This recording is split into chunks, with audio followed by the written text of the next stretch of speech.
Well, remember those cyber attacks on 3 government departments we told you about earlier this year?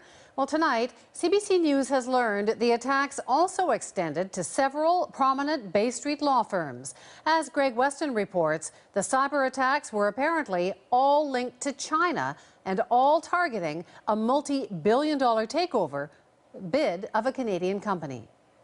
What we have seen, this is probably one of the largest attacks.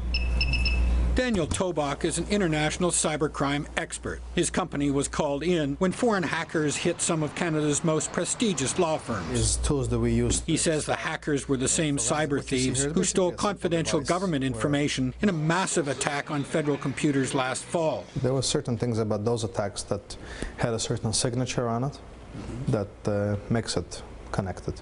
And they were all after the same thing, inside information on one of the largest corporate takeover bids in Canada's history. They were harvesting information for a particular purpose, is to gain intelligence on, let it be the deal or who is involved.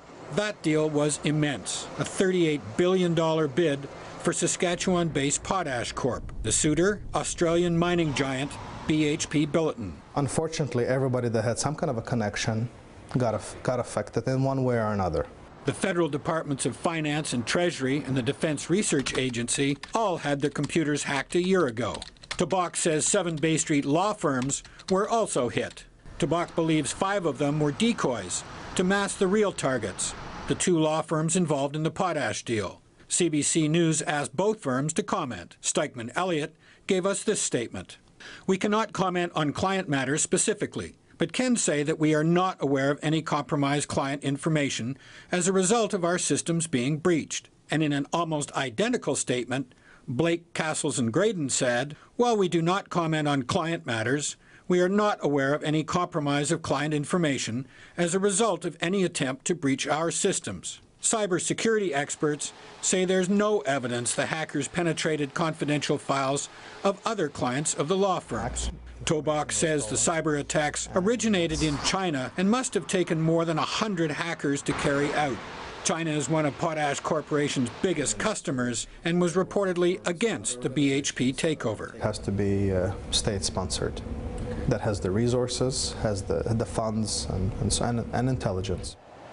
Wendy, the Harper government ultimately killed the potash deal, declaring the company and its resource a strategic asset to Canada.